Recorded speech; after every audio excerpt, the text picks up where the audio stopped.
ஓம் நமோ நாராயணாய. ஸ்ரீமதே ராமானுஜாய நமஹ.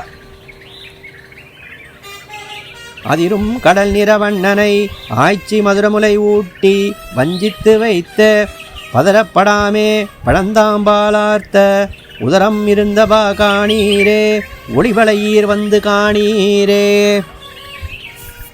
இதன் பொருள், கோஷிக்கின்ற கடலின் நிறத்தினை உடைய கண்ணனை யசோதை இனிய பாலூட்டி தான் கட்டப்போவதை இவன் அறியா வண்ணம் தன் எண்ணம் தப்பாதபடி பழைய கயிற்றால் கட்டிய திருவயிற்றின் அழகை பாரீர்.